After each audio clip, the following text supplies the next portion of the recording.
Hello everyone, welcome to my channel love peace and Joy.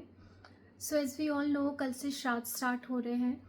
तो इस video में I will only talk about ancestral blockages या कैसे ancestral healing करते हैं। ठीक है, तो सबसे पहले हम समझते हैं कि एंसेस्ट्रल ब्लॉकेजेस में क्या क्या आता है। ठीक है, हमें क्या क्या हील करने की ज़रूरत है। ठीक है, तो पहला तो ये होता है कि जब हम कहते हैं कि किसी को पितृ दोष है, तो हम कहते हैं कि पितृ हमसे नाराज़ है। ठीक है, यानी कि आपका कनेक्शन उनसे अच्छा नहीं है, रिलेशंस उनसे अच्छा नहीं है, आपने उन्हें अपनी लाइफ में कभी ऑनर नहीं किया, आप उन्हें कभी याद नहीं करते, आपके परिवार वाले आप श्राद्ध पूरे मन से नहीं करते। ठीक है, आप ऐसा आपकी फैमिली में है कि कभी उनको याद नहीं किया जाता, या ऐसा कहा जाता है कि अ, होता है ना कि हमारे जब फैमिली में जब हमारे पेरेंट्स के साथ उनके पेरेंट्स के रिलेशन अगर अच्छे नहीं होते हैं, एंड जब हमारे ग्रैंड पेरेंट्स की डेथ होती है, तो वो एक नेगेटिव रिलेशन चलता हुआ आता है। ठीक है, तो इस रिलेशन को भी इम्प्रूव करना होता है। ठीक है,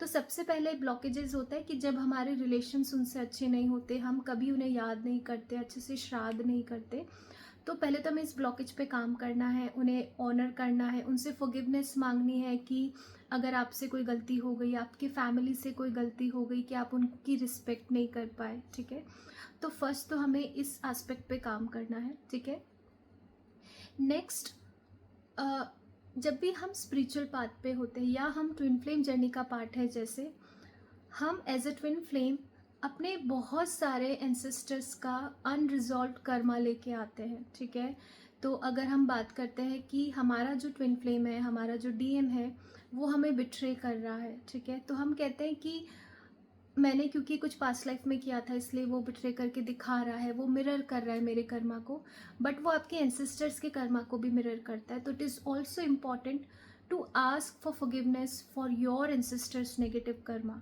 ओके, तो यहाँ पे हमें नेगेटिव कर्मास की हीलिंग करना भी बहुत ज़रूरी है। ओके, देन सबसे ज़्यादा ज़रूरी है कि हम ये समझें कि जनरेशनल कर्स क्या होता है। ठीक है, तो जनरेशनल कर्स क्या होता है, एंड वो ट्विन फ्लेम्स को होता है यूजली। ठीक है, तो जनरेशनल कर्स ये होता है कि लेट्स से किसी सोल के साथ जब आपके एंसेस्टर्स ने कुछ गलत किया, तो एक तो ये होता है कि वो सोल्स हमें कर्स करती है कि आपकी पूरी लीनेज में सब कोई खुश ना रहे। ठीक है, आपको कर्स करके चले जाते हैं। ठीक है, तो एक तो डायरेक्ट कर्स वो लग जाता है। ठीक है, दूसरा जनरेशनल कर्स जो होता है वो ये होता है कि एक ही नेगेटिव पैटर्न आपके फैमिली का, आपके लीनेज का आगे कैरी फॉरवर्ड हो रहा होता है। जैसे फॉर एग्जांपल,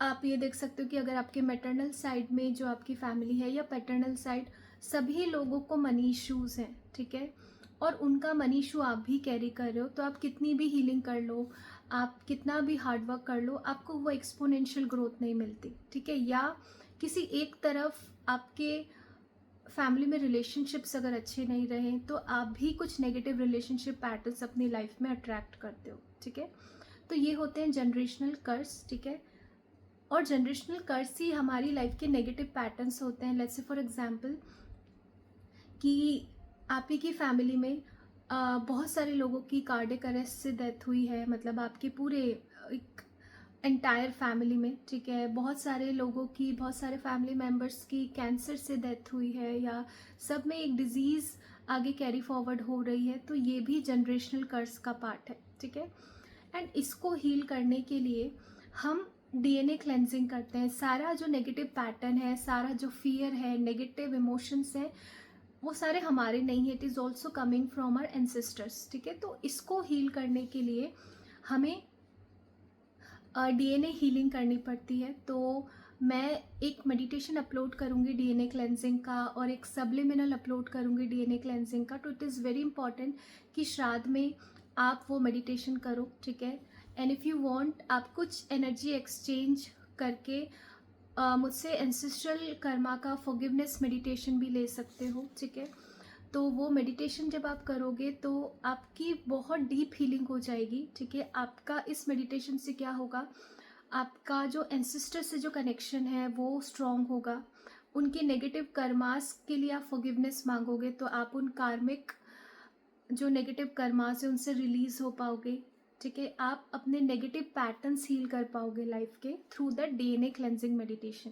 ठीक है, तो इसमें 3 एस्पेक्ट्स आते हैं स्पेसिफिकली जब हम एंसेस्ट्रल ब्लॉकेज की बात करते हैं। ठीक है, कि उनसे हमारा रिलेशन ख़राब है, उनके नेगेटिव कर्मास हम कैरी कर रहे हैं, और उन्हीं के नेगेटिव पैटर्न, उन्हीं का डीएनए हम कैरी कर रहे हैं। तो हमारी लाइफ में बहुत सारे नेगेटिव पैटर्न्स हैं, वो हमारे एंसेस्टर्स से आ रहे हैं। ठीक है, लास्ट कुछ एंसेस्टर्स ऐसे हैं जिनको अभी तक कहते हैं कि जो उन्हें लिबरेट नहीं हुई है जिनकी सोल। ठीक है, क्योंकि कुछ एंसेस्टर्स ऐसे थे जिन्होंने सुसाइड कर लिया, या उनका लास्ट राइट, उनका अंतिम संस्कार अच्छे से नहीं हुआ, तो वो अभी भी लोअर रियल में है, या हम कह सकते हैं वो प्रेत योनि में है।